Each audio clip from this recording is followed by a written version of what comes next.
Alô, amigos, bem-vindos ao Gente que Fala, sempre ao vivo, de meio-dia a 1, pela Rádio Trianon, AM 740 São Paulo, Rádio Universal, AM 810 Santos. Estamos transmitindo direto do estúdio da Rádio Trianon através da nossa fanpage, Facebook/programa Gente que Fala. Estamos também na AltV, www.altv.com.br. Estamos na TV Guarulhos, canal 20 UHF, canal 3 da NET em Guarulhos, ambas 11h30 da noite. Acesse nosso blog, conheça nossos colunistas e colaboradores, gentequefala.com.br. À sua disposição, WhatsApp 974012235 e um telefone aqui no estúdio da Rádio Trianon, 3289-3580. Participando desta edição de Gente que Fala, engenheira Alda Marco Antônio. Prazer tê-la aqui, Alda. Prazer é todo meu, sobretudo nesta mesa tão qualificada, com tantas pessoas importantes e com tantos amigos. Muito obrigada pelo convite, Zancopé. Atualmente você é presidente do PSD Mulher, mas já ocupou vice-prefeitura em São Paulo, secretária de Assistência e Desenvolvimento Social. Tem um currículo maravilhoso, Alda. Muito obrigada, Zancopé, muito trabalho. Depois você conta pra gente do PSD Mulher, tá bom? Ah, com muito orgulho. Também conosco a advogada Maria Faiocchi. Tudo bom? Bom dia. Bom dia não, boa tarde, né? Boa tarde a todos. Hoje a gente está revendo pessoas que a gente não via há tanto tempo, né? Repaginada? Tô, né, Zancopé? Agora tem vídeo aqui, agora vamos... termo atual, é? Repaginada, né? Agora, hoje em dia, tá engraçado, né? Tudo é chipar, é não sei o quê. A gente precisa se modernizar, né? Sim. Economista Odilon Guedes. Prazer tê-la aqui, Odilon. Boa tarde aos ouvintes, a vocês, Zancopé, os participantes da mesa aí, extremamente qualificada. Vamos ao debate aí das questões nacionais e da cidade, né? Também conosco o médico Milton Flávio. Que bom tê-lo aqui, Milton. Muito bom e feliz com a gentileza que você nos oferece ao nos tratar pelas nossas profissões, né? Na área política, todos nós aqui, muitos de nós foram políticos, você fez questão de destacar o economista, a engenheira, o médico. Muito obrigado. Advogada, isso é muito bom. Às vezes as pessoas vêm aqui, eu falo deputado, fica bravo comigo. Mas não esparrama, né? Só eu que sou virgem aqui nessa mesa, que não sou política aqui. Eu também sou, nasci em agosto. Muito bom. Mas, Odilon, professor, se eu for enumerar o currículo como fiz, só uma parte do currículo da Alda, aí vamos o programa todo falando das atividades de todos vocês, né? Mas milhares de manifestantes protestaram ontem em todo o país contra a corrupção a favor da Operação Lava Jato. Sem uma pauta única, pediam, entre outras medidas, rejeição às mudanças no pacote anticorrupção, o fim do foro privilegiado. Principais alvos, Renan Calheiros e Rodrigo Maia, os presidentes da Câmara e do Senado, ou do Senado e da Câmara. Milton Flávio, Odilon Guedes, Alda Marco Antônio, Faiocchi. Eu passei rapidamente porque fui a todas as manifestações e não poderia deixar de passar ontem na Paulista. Embora, dizia ainda para o Odilon há pouco, muito preocupado, porque entendo que este momento é o momento que o Brasil vive mais grave do que vivemos no impeachment da Dilma. A coisa piorou, porque havia uma expectativa da população de que as coisas pudessem mudar para melhor, e a melhora demora para chegar. Não acha que é pouco tempo para se ter uma melhora, a saída da Dilma, a entrada do Temer? Olha, eu diria que os resultados econômicos ainda poderiam ser esperados com um pouco mais devagar, mas o que mais atrapalha é que parece que os políticos não aprendem e continuam errando e errando cada vez mais. E aí a paciência da população começa a se esgotar. E isso me angustia. Eu, inclusive, escrevi ontem dizendo que eu ia para Paulista, mas esperava que o céu jogasse um pouco de água na fervura, porque o clima está ficando muito ruim. Isso que o Milton falou é uma coisa muito importante, porque, na verdade, acho que toda essa revolta popular que continua até agora, você falou, mas não é muito cedo para as pessoas estarem ainda revoltadas? Não é muito cedo para a economia, né, e tudo mais. Não é a manifestação, sim, eu acho que é muito cedo a mudança tão esperada. Eu acho que a população, o povo, ele se assustou muito, porque o recado foi dado nas primeiras manifestações, a Dilma saiu, o povo imaginou o seguinte, agora a gente vai ter um pouquinho mais de respeito, seremos mais respeitados. E os últimos acontecimentos, né, essa questão aí das 10 medidas anticorrupção, essas manobras da Câmara e Senado, isso assustou demais a população se sentiu ofendida.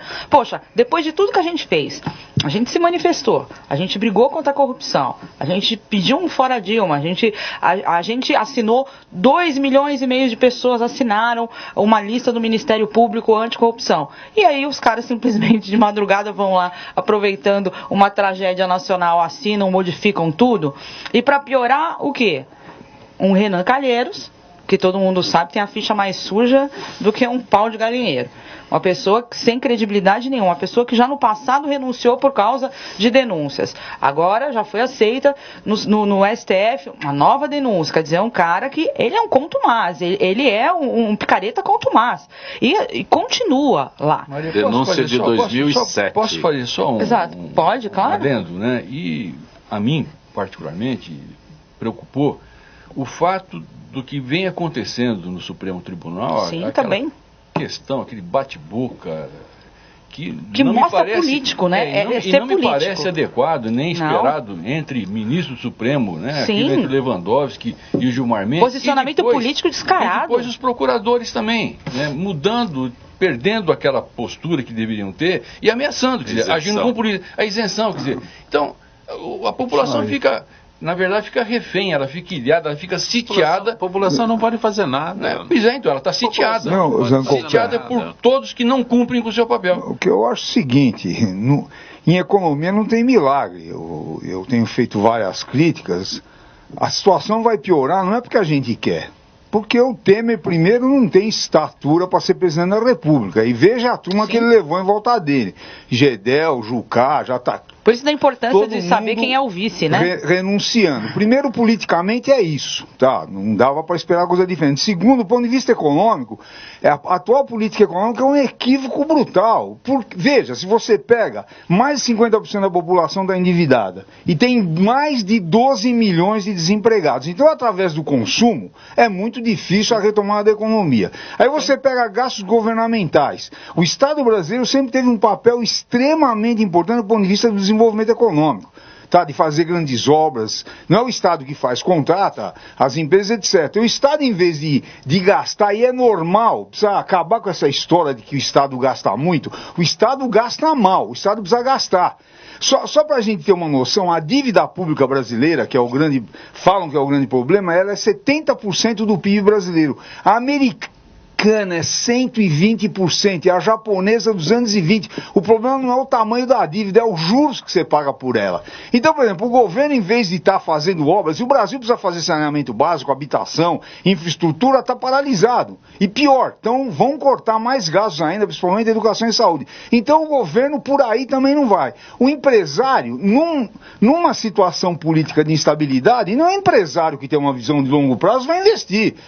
Segundo, com uma taxa de juros real é a Selic, que está em 13,75, menos a inflação, que é quem aplica no mercado financeiro vai ganhar de fato. Hoje é cerca de 7% ao ano. Não existe no mundo quem pague um juros desse, nenhum governo. Por exemplo, o Chile, a inflação é 4% e a taxa de juros é 3%. Quem aplicar dinheiro no mercado financeiro no Chile vai perder dinheiro. Então, por exemplo, os empresários com essa instabilidade não investem e jogam o dinheiro na especulação financeira. E finalmente o câmbio, que são os exportadores, a nossa moeda continua sobrevalorizada ainda, então é difícil exportar e a gente importa muito. E o que eu estou querendo mostrar é que o quadro macroeconômico não tem milagre, a coisa vai piorar, esse é que é o detalhe. E politicamente, só mais um dado, né? Vai começar a vir agora a delação da Odebrecht, sai de baixo que vão pegar Deus e o mundo. Então, infelizmente, é uma situação extremamente difícil, e inclusive eu falo, primeiro que eu acho que foi um equívoco tirar a Dilma, e a Dilma cometeu erros enormes, não é que eu estou defendendo não, a política econômica da Dilma, junto com o Guido Mantega e o Aloysio Mercadante, criou problemas gravíssimos para a economia brasileira. Só que ela não cometeu a tal da pedalada, nem vamos discutir mais isso aí agora. O problema é o seguinte, a turma achava que ia tirar a Dilma e ia resolver tudo, e está piorando, esse é o problema. De mágica no dia não existe isso que... Veja, eu acho que para finalizar, em economia não tem mágica, essa que é a grande questão. Não tem mesmo, Odilon, mas eu vou colocar um pouco de esperança aqui, um pouco de otimismo. Vou voltar um pouco ao que disse nosso querido Milton Flávio e a doutora Maria Faiocchi. A minha visão das manifestações talvez difira um pouco de vocês. Eu estou feliz com as de ontem. Por quê? Porque houve paz, houve tranquilidade, demonstração da nossa população de amadurecimento democrático. Nem vou falar amadurecimento político. Porque o que é a democracia? A democracia é a eleição dos dirigentes pelo povo. Esperar 4 anos para mudar, às vezes, fica insuportável para a população. Qual é a válvula de escape? A válvula de escape são as manifestações de rua. Claro que algumas manifestações passadas trouxeram muita preocupação, que foi o quebra-quebra. Não eram manifestações, era vandalismo. Vandalismo. Atos de vandalismo. Não tinha nada de manifestação naquilo. Concordo com você. Como aconteceu semana passada lá em Brasília. Tinha o vandalismo se aproveitando de manifestações. Sim. Aliás, manifestações gigantescas. Ontem, parece que nós não tivemos aquele gigantismo, porém, tivemos paz. Parece que a população tem clareza do que quer. Então, parabéns, palmas para quem foi às ruas ontem. Agora, a economia. O nosso economista traçou um quadro preocupante e ele tem todo o direito de dar o tom nesta mesa, porque ele entende disso, eu não entendo. Então, porque eu não sou economista, eu posso fazer aqui um discurso de esperança e um discurso de otimismo. Gente, o Brasil tem mais de 200 milhões de habitantes, só o consumo interno já tem que movimentar essa economia. O Brasil é detentor das maiores jazidas de minérios. O Brasil é hoje o maior produtor de alimentos para o mundo. Se esse país está mal, ele tem chance de sair rapidamente disso. Por quê?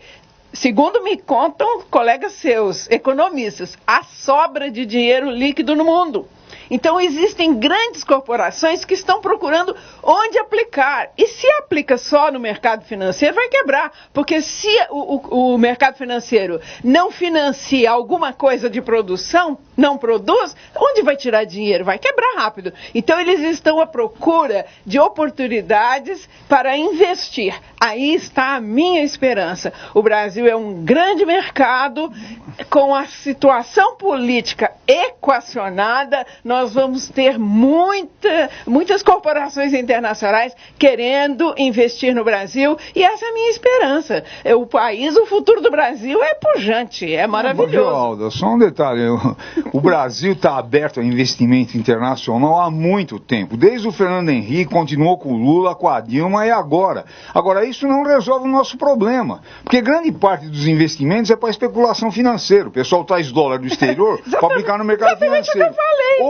Não, mas isso não resolve o nosso problema, porque é dinheiro que vai ficar aplicar no mercado financeiro. Mas tem possibilidades concretas. Mas não tem, veja só. No Brasil. Só um detalhe, o empresário, a lógica do capitalismo é ganhar dinheiro. Mas é claro. Então, não estou entrando num julgamento moral. Você acha que algum capitalista que tem a cabeça no lugar vai investir na produção no Brasil? Se está caindo. Não, é só ler. Produtor de alimentos. Mas o alimento, o Brasil produz muito alimento para exportação, soja, que inclusive é para alimentar gado, porcos lá na China, etc. Não, só quero dizer. É moeda. Tudo bem, mas veja, o que dá precisa. Emprego. Mas dá emprego, pouco emprego. A agricultura brasileira hoje emprega pouquíssima gente, é tudo maquinário, é alta tecnologia. Eu acho que é um equívoco. Vai ver os municípios que produzem do agronegócio. Então eu te pergunto, por que tem 12 milhões de desempregados? Nos grandes centros. Então, mas 80% da população brasileira está nos grandes centros, 85%. Claro. Quer dizer, essa eu acho que é com todo respeito, é uma visão incorreta, e não é que eu estou torcendo para dar mal, o problema é você pegar os dados. Hoje pega a entrevista do presidente do IBGE, o que ele fala hoje, é só ler a Folha de São Paulo. Eu acrescento aqui que ele disse que Os números mais recentes confirmam que o país continua em profunda recessão.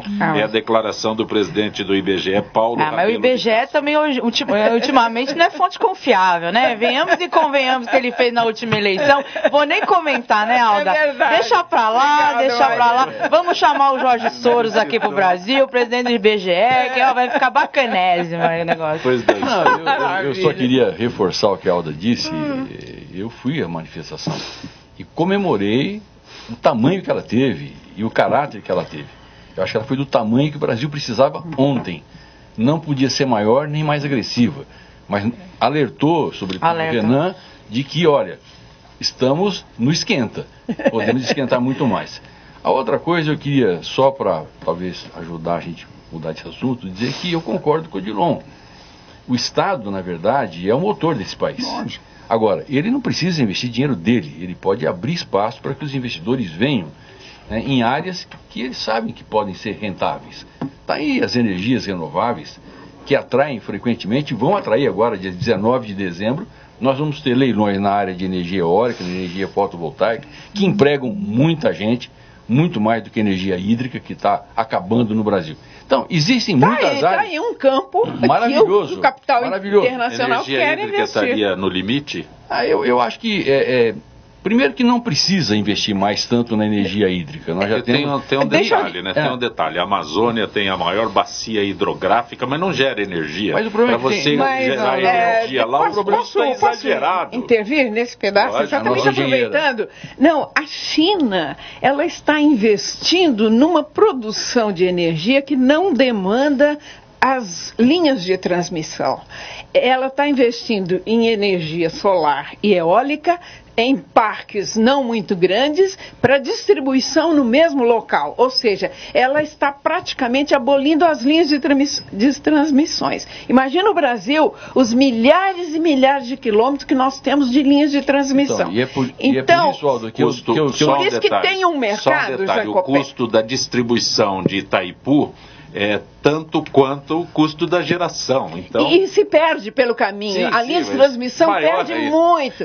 Então, o que acontece? Este é um mercado, te agradeço que você tenha lembrado, é um mercado de grande investimento internacional. Modifica todo. No passado, a nossa matriz energética foi considerada mais limpa, que é a hidrelétrica. Hoje, ela é considerada dispendiosa por causa das linhas de transmissões muito compridas. Então, num estado, por exemplo, como o do Amazonas, que essa situação é mais difícil ainda, mais ainda se requer uma modernidade na produção de energia, que é a eólica ou a solar. Eu só queria destacar, você foi perguntado da hídrica, né? O problema é que as nossas reservas hídricas não é que está no limite, quer dizer, onde você tem água, sim, você tem planície, e aí as áreas de inundação... Por isso que eu disse que a Amazônia não é... a fio d'água. E aí você cria uma intermitência muito grande. No período de cheia você gera volumes enormes de energia, e no período de seca você não gera nada. E não dá então é uma coisa muito complicada. Só vento. Por outro lado, São Paulo tem, por incrível que pareça, Maria, São Paulo tem ventos melhores que o da Alemanha. São piores do que o do Nordeste. E o sol nosso é o dobro do sol da Alemanha. Com todas as facilidades que a Alda disse. Diferentemente do Nordeste, nós temos a base da economia, está do lado do gerador. Então, São Paulo tem uma janela de oportunidade, né? Se a gente lembrar, inclusive, que na Alemanha, a maior parte da energia gerada fotovoltaica não são as grandes usinas, é a geração distribuída. Portanto, eu acredito e fico muito feliz porque toda essa estrutura, toda essa regulação foi feita por nós quando estávamos na Secretaria de Energia, e hoje São Paulo já tem um espaço importante. 10% da energia que foi vendida nos leilões foi vendida para São Paulo, coisa que ninguém imaginava 5, 6 anos atrás. No próximo, no dia 19, nós vamos ter boas surpresas, se Deus quiser. Agora, na geração distribuída, ninguém compete com São Paulo. Eu sou só jornalista, né? Você trabalhou lá como secretário de energia renovável, mas essa distribuição em São Paulo que a Alda se referiu é um negócio do fim do mundo, porque Barra Bonita, que é do lado da tua cidade ali, tem uma usina que não gera para a região, manda para Furnas distribuir. Então fica na contramão da história, uma economia que eu não consigo O problema, a gente atualmente nem tem falta de energia, porque, primeiro, que você teve grandes investimentos, segundo, a indústria está andando devagar. Eu acho que a grande questão para... Mais pela marcha lenta da indústria. A grande questão para retomar o crescimento econômico, você precisa de investimento. Veja, o Estado brasileiro, aí é que está. Quando eu falo a questão da dívida pública, o ano passado o governo gastou 500 bilhões de juros. É um negócio inacreditável. Quem ganhou? Os bancos, os aplicadores do mercado financeiro. E ninguém tem coragem de mexer nisso aí, tem que mexer. O que eu falo permanentemente, o Brasil tem uma estrutura tributária perversa. Quem paga mais tributo no Brasil é pobre. Paga muito mais que rico porque a carga é indireta. Ela pega todo mundo igual.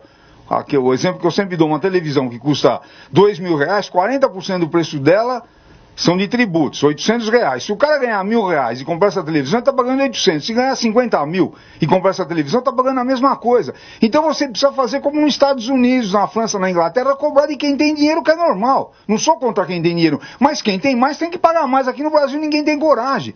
E você acha que o governo Temer vai fazer isso? Esse é que é o detalhe. Se o Dilma não vai.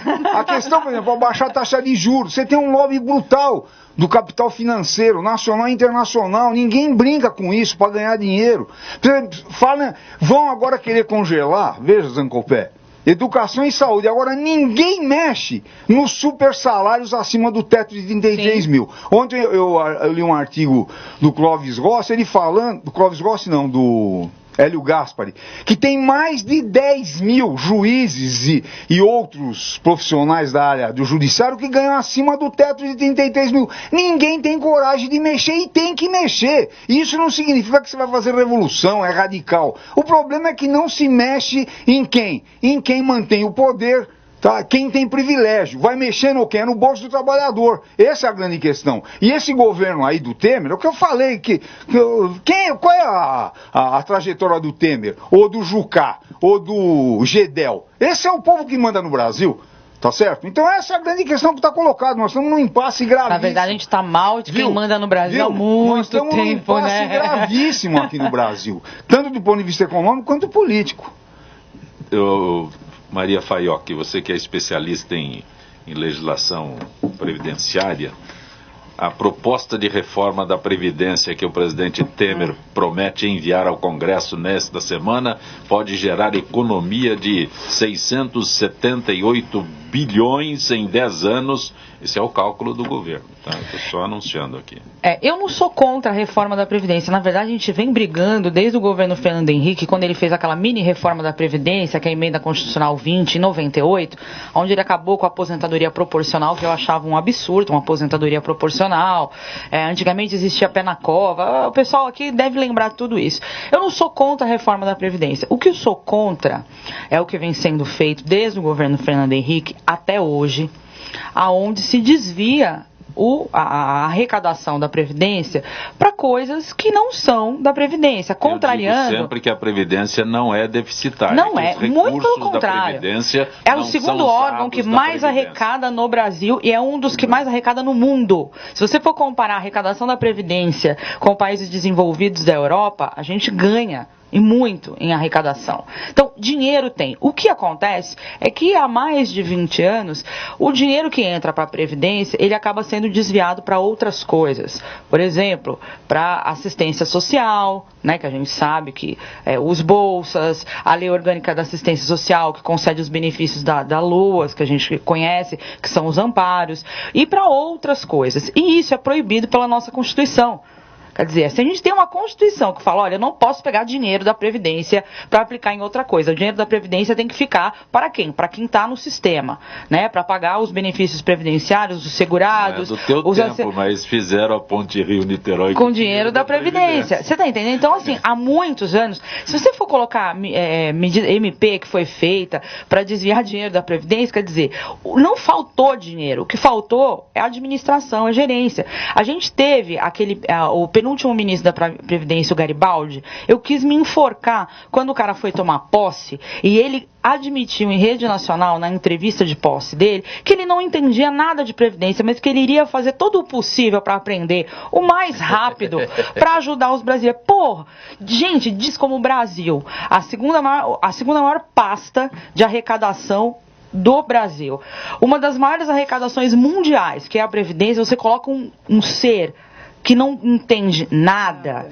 Quer dizer, é por isso que a gente chegou onde a gente chegou. E quem está pagando o pato hoje? A população. A gente tem esse escandaloso pente fino que começou, ao contrário do que as pessoas acham, começou com a Dilma, no governo Dilma, que eles estão convocando todo mundo que recebe benefício por incapacidade, aposentados por invalidez, quem recebe auxílio-doença, para fazer uma peneira e dar alta para essas pessoas, principalmente agora, num período de crise, onde trabalhador com menos de 40 anos não está conseguindo recolocação, eles estão dando alta para pessoas com 50, 55 anos, que já estavam aposentados há quase 20 anos, e essas pessoas vão ser obrigadas a voltar ao mercado de trabalho. Ou seja, a gente vai ter uma leva ano que vem de miseráveis muito maior do que a leva que a gente tem agora em 2016, por conta desse pente fino da Previdência. Quer dizer, e eu não acho que isso é a solução. Sinceramente, eu acho que a fraude tem que ser combatida. A fraude na Previdência é gravíssima.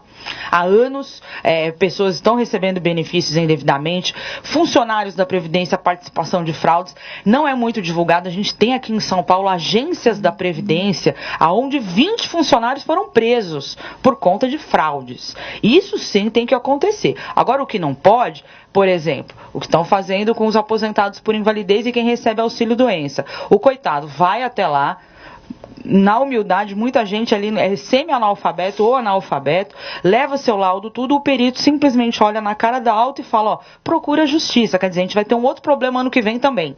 A gente vai ter uma justiça que já é morosa, extremamente morosa. Até porque a gente sabe que foi cortada a verba da Justiça Federal, que atende esses processos de benefícios previdenciários. Nesse ano, o dinheiro já acabou em outubro. Hoje, se você atravessa aqui a rua, vai no juizado especial, já não tem ascensorista, eles já estão trabalhando com horário reduzido, a questão porque não tem mais dinheiro para justiça. Agora a gente vai aumentar ainda mais o judiciário com essas demandas. Quer dizer, eles tiram um problema aqui para criar outro ali. Não dá. Gostaria de ouvi-la a respeito das gigantescas aposentadorias do setor público. É um absurdo. Outra coisa, dinheiro da Previdência, que é o trabalhador que está custeando. Porque quem paga a Previdência é como se fosse um condomínio. Quem mora aqui em condomínio sabe como é. Você tem a sua cota de condomínio para quê? Para você ter um elevador, o porteiro, segurança, usar a piscina, a sauna. O que está acontecendo? O funcionalismo público vem e usa todos os nossos recursos, a nossa arrecadação. Nós que somos trabalhadores seletistas, trabalhamos ali com a carteirinha assinada e tudo mais, recolhemos via CLT, a gente paga para toda essa galera que, aliás, recebe acima do teto. Vai do mesmo recurso. Vai tudo do mesmo balaio. Esse é o fator de grande injustiça. Por isso que eu disse que os recursos da Previdência não são usados na Previdência. Exato. Veja, tanto que tem uma tese, desculpa, pode falar, vai, João. Eu quero o seguinte, nós não podemos generalizar. Grande parte dos funcionários públicos não recebe um bom salário. Você pega tudo bem, Odilon, mas que cria uma previdência específica. Tudo bem, mas você tem uma minoria. Veja, o Temer. A minoria. Então, mas o Temer, ele tem uma aposentadoria de 30 mil reais. O Temer tem uma aposentadoria de 20 mil. E o salário de presidente de 33. E o teto é 33 mil reais. Ele tinha. Quer dizer, você tinha que ter uma lei que é o seguinte: o sujeito bateu no teto e vai deixar de ganhar na Previdência. O GEDEL também. Eu só estou pegando esses exemplos. Quer dizer, imagina quanto de imposto de renda nós temos que pagar mensalmente para poder pagar o salário de um desses marajás aí. De militares, quer dizer, que não se exato, a gente tem hoje uma das maiores atrizes globais, por exemplo, vamos dar nome aos bois. A gente tem uma das maiores atrizes globais que já foi casada com o dono da Rede Globo, Maite Proença. Ela nunca se casou formalmente porque ela é beneficiária por ser filha solteira de um membro do Ministério Público. Quer dizer, a gente não pode mais admitir isso. Você entendeu? São coisas no Brasil, essa distorção. Agora, isso não é debatido, viu? A notícia é essa: corta a Previdência que vai economizar 600 milhões. Então, por isso que eu tô falando, é só o trabalhador que paga, e não pode ser. Só para acrescentar, não pode ser. Agora, como professor universitário, a gente vive a universidade, ou vê a universidade numa grande crise. Nunca ninguém discutiu que grande parte da crise da universidade é por conta dos enormes salários dos aposentados, que consomem 90% de todo o orçamento da universidade. Nós temos na universidade pública, né? Aposentados com salários de mais de 50 mil reais. Isso é um absurdo. E aí a corporação faz de conta que não olha e manda a meninada ir para as ruas reivindicar mais verba para pagar o quê? Mais salário. O povo tem que acordar. Exato. Veja o que eu penso, viu, Milton, essa questão que você levantou. Se não houver um grande debate no país e transparente, não pode uma corporação esconder a outra, esconder os seus benefícios. Precisa ser um debate transparente, um projeto para o país e que todo mundo contribua. Lógico, quem tem mais tem que contribuir mais, abertamente, não ficar essa guerra de... E essa questão da Previdência é gravíssima. As pessoas não têm noção. O sistema único da Previdência, né? Não é legítimo, não é correto que você tenha... Exato. Mas veja, por exemplo... E isso tem que ser feito o mais rápido possível, porque nós vamos ter milhões de miseráveis tranquilamente no futuro. Viu, Maria? Porque são pessoas, primeiro, você se programa, você acha justo, por exemplo, você se programar, quanto que hoje eu preciso para viver? Aí você faz as contas na sua casa, eu preciso de 3 salários mínimos para viver. E aí você começa a contribuir para a Previdência sobre 3 salários mínimos e tudo mais. Você consegue se aposentar com 3. Daqui 4, 5 anos você está com um salário mínimo. Tranquilamente. Quer dizer, a gente está criando uma geração de idosos que hoje são as pessoas com uma idade média lá de 40, 30 e poucos anos, vai ser uma geração de idosos miseráveis. Pessoas que não vão ter acesso a uma saúde pública de qualidade, nem particular, pessoas que não vão se alimentar direito, porque vão ganhar uma miséria, pessoas que, a gente sabe que antigamente, filho ainda ajudava pai e mãe, hoje em dia, a gente já sabe que a geração neném veio para acabar com tudo isso. Quer dizer, o que a gente vai fazer com essas pessoas? Somos nós. O que a gente vai fazer com esse pessoal no futuro? O que eu pergunto é o seguinte, olha, o perigo do Brasil é você generalizar o que está acontecendo no Rio de Janeiro. E nós estamos caminhando para isso. Porque, Rio de Janeiro. Só para, veja, um desemprego enorme, não tem investimento. Logicamente, os desempregados não consomem, desde de comprar televisão, roupas, sapato, carro, o governo arrecada menos. Arrecadando menos, tem menos dinheiro para pagar o funcionalismo, pagar professor, médico, fazer obras. Aí você tem uma situação do Rio de Janeiro, que aí o povo vai para a rua, e lógico que tem que ir, imagina, você não recebe salário. Policial cruza o braço, bombeiro, porque está todo mundo sem receber também. E aí o Rio Grande do Sul está indo para esse caminho, Paraná, Minas Gerais, e isso vai se alastrar pelo Brasil. E eu quero repetir, não é que eu estou fazendo tenho uma visão catastrofista, que eu quero que dê errado. Não, é só examinar os dados reais. Com relação à Previdência, não é catástrofe. Está caindo a arrecadação, pegue mês a mês, isso eu acompanho. Eu dou aula de economia. É assim, é o que o Milton falou, ou se cria uma Previdência única, igualitária, onde todo mundo contribua na medida do que vai receber, ou cada macaco no seu galho. Ah, você é do judiciário, cria-se aquela previdência. Só que o problema de você criar uma previdência para cada um, que a gente sabe que a gente pode cair no mesmo vício do que a gente está hoje. Vai faltar dinheiro para pagar os super salários do judiciário? Vamos pegar dos trabalhadores, do CLT, da pobretaiada, igual o nosso amigo Renan Calheiros, ele não tirou um barato lá no Senado, falando esses pobres e tudo mais que estavam aí berrando aí nas arquibancadas. Tem que começar cortando os grandes salários e as enormes aposentadorias. E se não começar por aí, e a gente tem que moralizar, porque, me desculpe, eu ia falar uma palavrão agora, mas é uma sacanagem, você entendeu? É uma sacanagem, uma pessoa como Maitê Proença, lógico, casada com o ex-dono da Globo. Não, mas como ela? Como é que ela milhares? Pode? Exato. Só que a gente precisa moralizar. A questão dos militares, que não, o Temer já falou que os militares não vão entrar na reforma da Previdência. Quer dizer, é uma casta diferente do resto do povo brasileiro. Exato, não tem que acontecer isso. A gente precisa igualar todo mundo e o povo tem que brigar por isso. Se não começar pela justiça, não vai ter legitimidade, nada. Eu só queria deixar aqui um registro, né, porque me parece aquilo que é mais presente, pelo menos na minha vida. Eu tenho pai e mãe vivos, sou um privilegiado. Eu tenho um pai com 95 anos de idade e uma mãe viva com 90 anos de idade, lúcidos, professores aposentados. Que maravilha. Meu pai teve, enquanto professor, um dos melhores salários da minha cidade, Birigui. ele sempre foi muito previdente. Porque hoje ele não sobrevive com o salário dele e da minha mãe. Né? Os filhos não precisam ajudar porque ele fez sua poupancinha. São duas aposentadorias. Duas aposentadorias. Não vive. Não dá.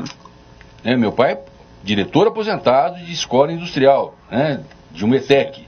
Não sobrevive mais com o seu Ele recebe salário. pela São Paulo Prévia, antiga. Ele recebe E ele ainda é um dos privilegiados, porque hoje em dia um professor CLT Morto, meu. tá morto de fome, não Fazer adianta. alguns registros aqui. Fazer alguns registros aqui. O Zeca Fonseca, através do Facebook, parabeniza o programa, manda tudo de bom para todos. A Eliane Paula de Maria, através do Facebook, parabéns ao programa. Estou feliz em ver a doutora Alda Marco Antônio no debate, diz a Elaine. Tem mais ainda outras manifestações aqui, mas Flávia da Penha, Alda Marco Antônio, como é que é? CRA continua ativo? CRAS.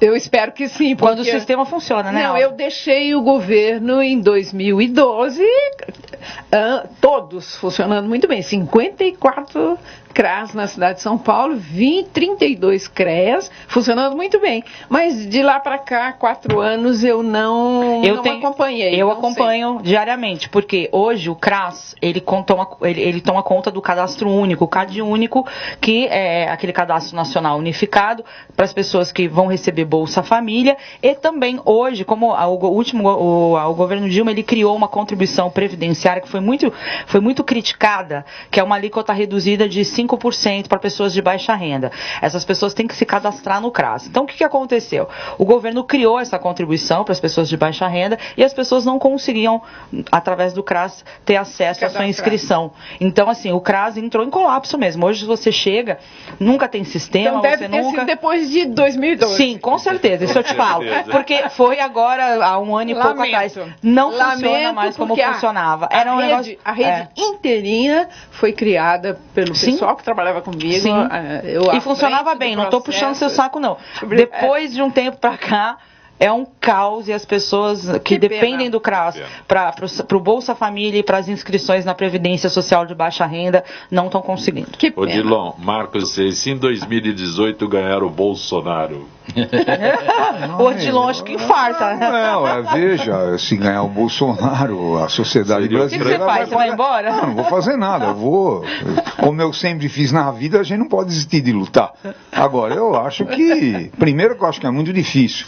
Agora, se ele ganhar, a sociedade brasileira acha que é com autoritarismo que você vai resolver os problemas do Brasil. Você tem com democracia, debate, pressão social, é isso que você muda, não é com algum comandante que vem e manda todo mundo obedecer. Por isso que eu brinquei com você antes de entrar no ar, né, Odilon? A gente precisa que o pessoal do Antiga volte, você, a Alda, a galera, porque a gente tá tão mal de político, né? A gente tem o Bolsonaro do lado, o outro o cuspidor lá do Jean Willis. É um povo doido que tá naquele Congresso. Eu não consigo entender como é que Renan Calheiros está lá na presidência do Senado e aquele Rodrigo Maia bochechudo, parece o Kiko, depois descobri que ele não é brasileiro.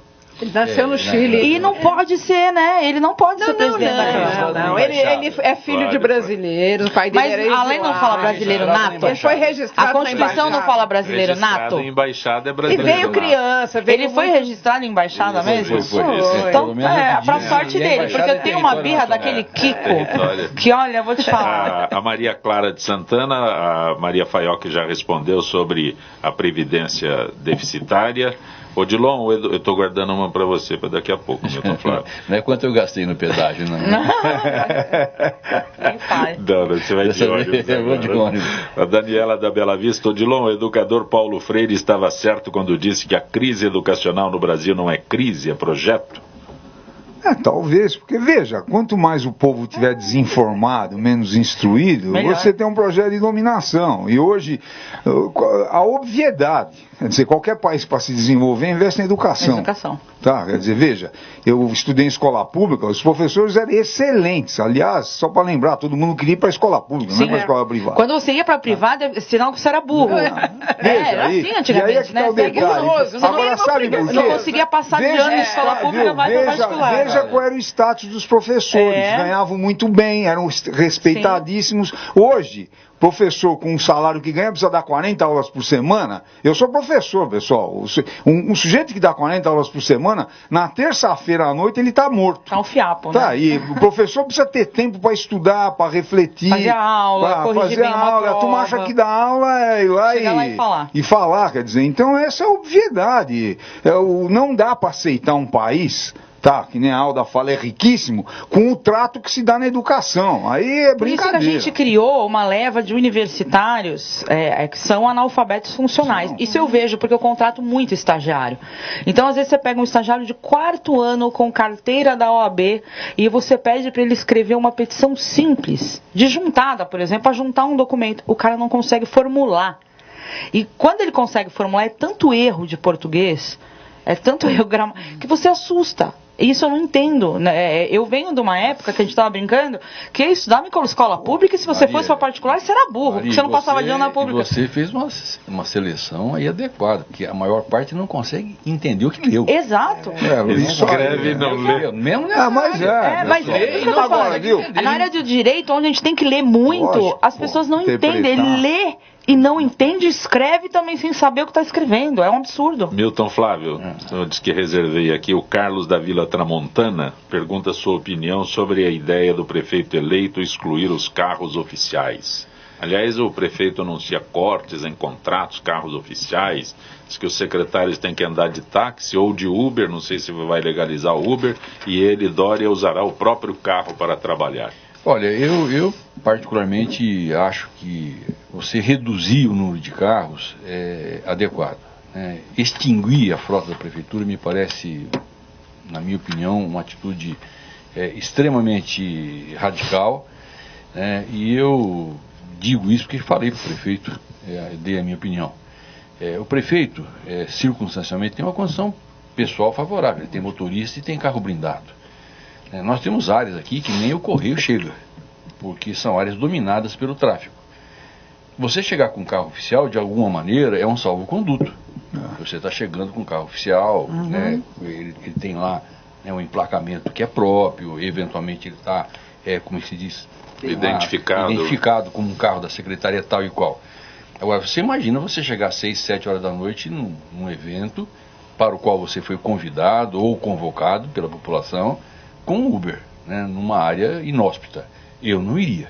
Desculpa, eu não iria. Então, eu acho que isso para o prefeito, né? Falei.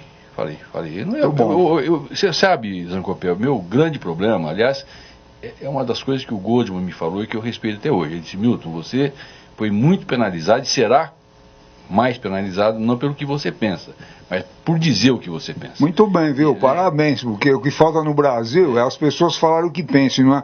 Na área política, todo mundo fica fazendo média com todo mundo. Ganhou fulano, agora vamos passar um pano. É uma puxação de saco, Odilon. Da mesma maneira, viu, Odilon, que eu dizia ainda antes de entrar no programa, que eu acho fundamental você fazer cortes em orçamentos. Neste momento, tenho certas dúvidas. Cortar mais o quê? Se os orçamentos estão sendo insuficientes. Mas se você estabelece cortes lineares são perversos. Porque 15% para todo mundo. Porque você mantém o status quo, e se você ganhou a eleição, é porque o status quo não atendia a população.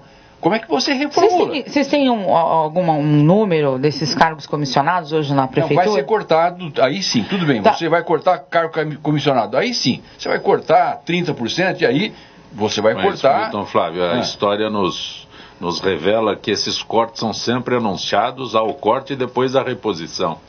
Se todos os cortes... Mas a população agora não é boba, né? Então a gente... Mas se todos os cortes... Eu queria encontrar um prefeito que tenha entrado na prefeitura sem anunciar cortes. Se você tivesse mantido os cortes que foram anunciados e executados no primeiro momento, seguramente nós não teríamos mais orçamento. Mas, Milton, vou só lembrar uma coisa. O prefeito, quando ele entra com uma eleição como o Dória conseguiu, ele não tem experiência de vida pública nesse nível. Ele já foi secretário, parece, mas ele não tem. Ele está fazendo promessas que ele vai encontrar a realidade agora. Ele vai encontrar Ele já está, inclusive, recuando de muita coisa que ele falou. Então, muito do que ele diz, provavelmente vai ter que recuar. Não é possível. Então, Alda, essa sua mas fala é normal, gente. É fantástico. Isso não, a respeito dos carros. É fantástico. Os funcionários, sobretudo aqueles auxiliares dos dirigentes, eles são demandados em muitos locais, em muitas ocasiões, e quase tudo à noite, em solenidades. Tem que estar presente em debates, estudo do orçamento, e realmente tem que primar pela segurança pessoal desse agente público. Esse agente público que está sendo solicitado em algum lugar. Então eu imagino que isso com certeza terá revisão. Não é possível uma prefeitura que tem uma cidade com quase mais de 12 milhões de habitantes, com essa extensão geográfica que tem, não ter nenhum carro oficial. Que é isso? Não, eu acho que vai ter revisões, e eu acho também que a população também tem que ter a percepção de que ele vai ter que voltar atrás em muita coisa do que ele falou. Eu acho que assim, acho que isso é meritório. Quer dizer, eu acho que todo cidadão, todo político precisa ter a coragem de falar. Mas tem que falar coisa com coisa, Milton. Mas não pode na campanha eleitoral. Que o cara faz sabendo que não vai. E a outra coisa que eu queria colocar, que nós conversamos já antecipadamente, é com dos cortes lineares. Eu sempre digo que, mesmo em medicina, eu sou médico, a dosimetria não é única. Você não fala, você não analisa o peso, a idade, o sexo. Eu vou fortalecer essa sua ideia. O presidente Collor, ele fez um corte de 120 mil funcionários no governo federal. Eu assumi a presidência da FUNABEM em seguida, no governo Itamar Franco. Gente, foi um desastre o que ele fez. Os órgãos públicos ficaram um queijo suíço. A maioria das pessoas foram demitidas sem saber o que elas faziam, ou se elas eram necessárias ou não. Então foi um desastre terrível, isso que você está dizendo. Então, se alguém repetir mas aí isso... posso fazer uma experiência que eu participei disso? Aí eu acho assim, a gente está discutindo, mas o cara não teve vida pública, ele não é político, então ele está fazendo isso. Mas é um bom gestor. Então, eu vou dar um exemplo da Marta, quando a Marta foi prefeita. Isso eu posso falar porque foi uma coisa que eu vivenciei, aonde a minha sogra trabalhou na IMURB, que todo mundo conhece, que agora é São Paulo... Não, SP é a de construções, esqueci o nome. Mudou, mas a IMURB todo mundo conhece, que é de urbanização e tudo mais. Quando a Marta assumiu, a minha sogra trabalhou lá durante 43 anos. E nunca faltou uma pessoa que tem ali uma vida profissional muito íntegra dentro da IMURB, tinha, porque agora ela se aposentou de vez. Nunca me esqueço, saiu em todos os jornais, prefeita Marta corta os funcionários fantasmas, e saiu uma lista dos demitidos. Muitos dos demitidos eram funcionários exemplares da IMURB. Nunca me esqueço. Um chegou a infartar e morrer. Nossa. Quando ele viu o nome dele no jornal. Quer dizer... foi transformado em fantasma. O cara que trabalhou exatamente. A vida então, inteira. assim, tanto um cara sem experiência na vida pública, um político, como um político profissional, porque Marta...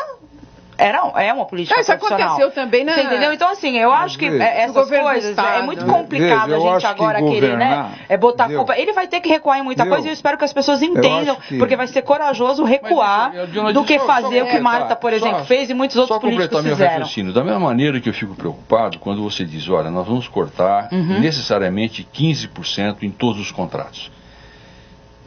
Eu não estou analisando, nem estou culpabilizando o prefeito, mas nós sabemos que tem contratos que estão com gordura. Alguns até, os exemplos estão aí, da Lava Jato, porque serviam a outros interesses. Esses suportam eventualmente 15%. Outros que não são amigos do rei, talvez não tenham 15% de gordura para cortar. E quem é que vai saber? E quem é que vai saber? Quem vai saber é a administração. Veja bem, mas se for de forma linear... mas que tem gordura para cortar, deve ter várias. A gente viu o teatro municipal aí. Seja como for, Maria, seja como for, eu acho assim que você tem, sempre há espaço, ou quase sempre há espaço para você cortar. Mas quando você estabelece aquilo que eu estava dizendo. Porque a gestão trabalha com meta, né? Uma dosimetria, mas a meta diz no total. Você não pode aplicar essa dosimetria. Você pode dizer, eu vou cortar 35% do meu orçamento. Pode. Agora, eu vou cortar 35%, cortando 60% onde eu posso cortar 60% e cortando 5% onde ou não cortando. Ou tira de uma vez. Você está dizendo aí, como médico, é o seguinte: receitar melhoral para quem está resfriado, receitar melhoral para quem está com pneumonia é a mesma coisa. Seria a mesma coisa. Você vai matar muita gente. O que precisa ter é critério. Bom senso, transparência. Eu sempre falo aqui, ó, uma das maiores experiências que eu tive foi ser subprefeito. Se você tiver critério, transparência e tá respeitado inclusive pelos seus adversários, não tem que perseguir ninguém porque o sujeito tem outro tipo de pensamento político, tem que ter ferramentas claras que todo mundo sabe o que você está fazendo. O que eu critico é isso: chega na campanha eleitoral, o cara fala como vai se resolver tudo. Tá? A maioria dos candidatos, porque eu faço isso, aquilo, outro.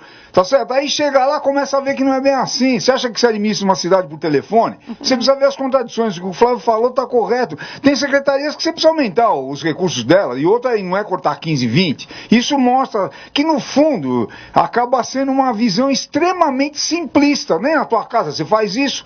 Tá, imagina uma prefeitura que tem um orçamento de 54 bilhões de reais. O que eu acho é o seguinte: o Brasil é um país que, por uma série de circunstâncias, tá certo, que os políticos que acabam chegando aí para dirigir, não todos, logicamente, muito pelo contrário, mas vão pela linha do mais fácil, de querer se manter no poder de qualquer jeito, faz qualquer tipo de articulação, tá certo? Aí você vai nos desastres. Você pega vários ministros que eram da Dilma, na outra semana já estavam com o Temer. Quer dizer, como é que pode isso, pessoal? Essa é a grande questão. Quer dizer, você tem que ter princípio, você não tem que ficar no governo de qualquer jeito. Agora, você falar isso, as pessoas acham que você é ingênuo. Ingênuo coisa nenhuma. Nós temos que o quê? Ter projeto para mudar o país. Não dá para aceitar esse dado que o Brasil é riquíssimo. O Brasil é um país rico. Só que quem dirige o Brasil não está preocupado com isso. É muito mais fácil. Todos nós já administramos. Você diz: olha, eu tenho que cortar 30%, e chegar para o teu amigo, o teu secretário, e dizer: olha, é 30%. É muito mais difícil que você dizer: Maria, no teu eu vou ter que cortar 60%.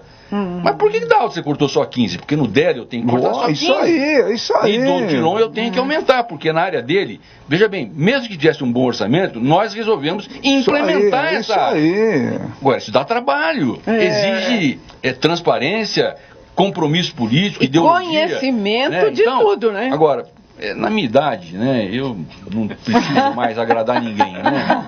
Não tenho nenhuma preocupação. É isso aí. Agora, eu prefiro chegar em casa, né, e encontrar as pessoas, e as pessoas dizem: Milton Flávio, que bom, né? Você não mudou. Não mudei.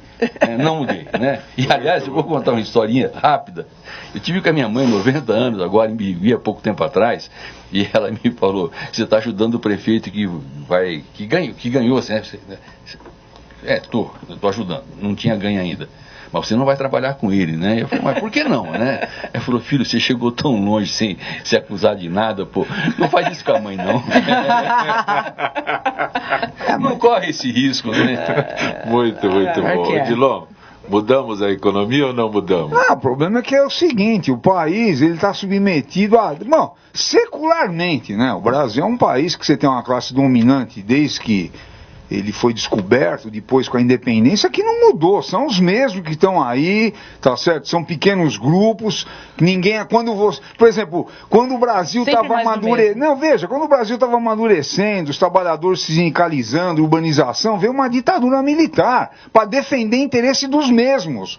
O Jango falava em fazer reforma agrária, que é a medida mais capitalista do mundo, que você vai distribuir propriedade. Capitalismo é quem tem propriedade. A reforma agrária é aumentar os donos de propriedade, aí os caras vêm com a conversa que isso é coisa de comunista. Você quer distribuir a renda, fala que isso é radical.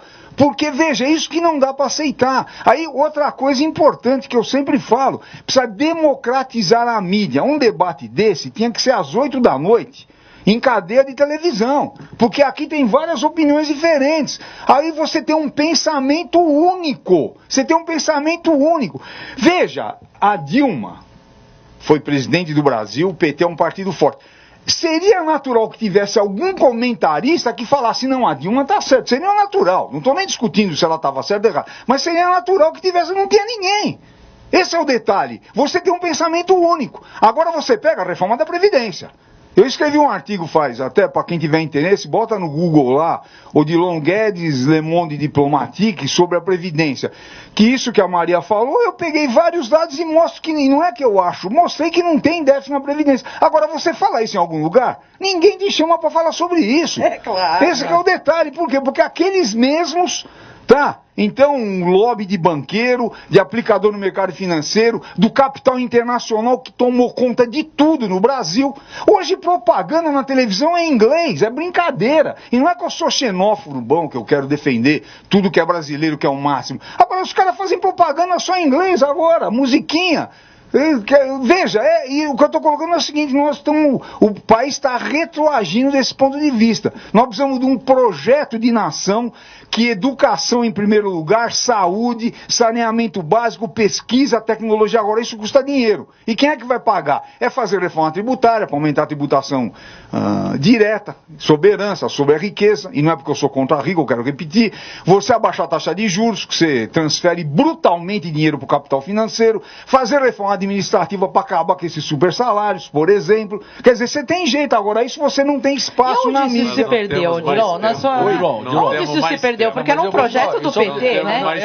Lógico, o PT, veja, por que eu saí do PT? Porque o PT abriu mão disso tudo. Mas nós vivemos na fase do messianismo e do divinismo. Você elege pessoas, nomes.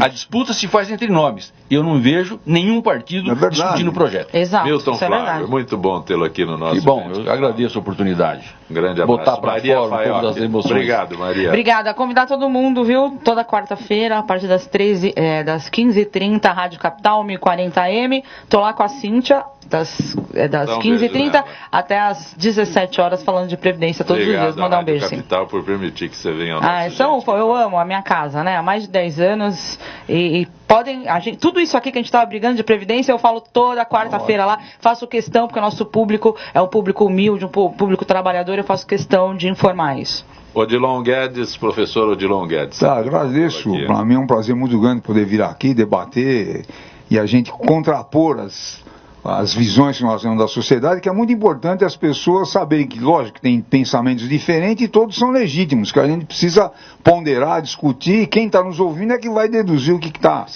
melhor ou não, o que é mais correto. Alda Marco Antônio, não fique tanto tempo sem nos visitar. Eu agradeço muito o convite, foi uma grande manhã para mim, grande alegria de rever esses amigos queridos e dizer que a gente não tocou aqui na algo que eu considero super importante, que é a reforma política.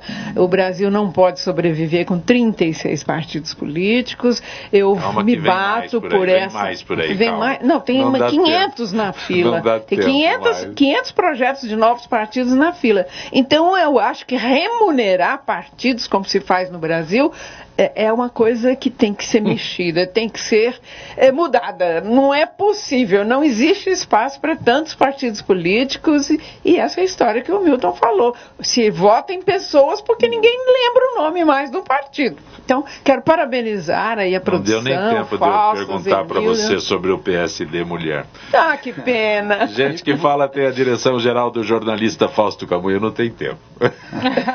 Eu ia falar que você nem fez o comentário que disseram, olha, a filha da Alda parece muito com ela, né? Diretora de produção Zenilda Salvato, redação Pedro Esquiavão, produção cultural Ricardo Godoy, na Rádio Trianon, Benebenê, Cléo Rodrigues, Neildo Neres, Ricardo Valim, na direção da TV Guarulhos, Fernando Mauro, na direção da UTV Alberto Luquete, na técnica James Eduardo, Paulo Afonso e Iago Matsumoto. Estaremos de volta amanhã, meio-dia. Gratos, até lá.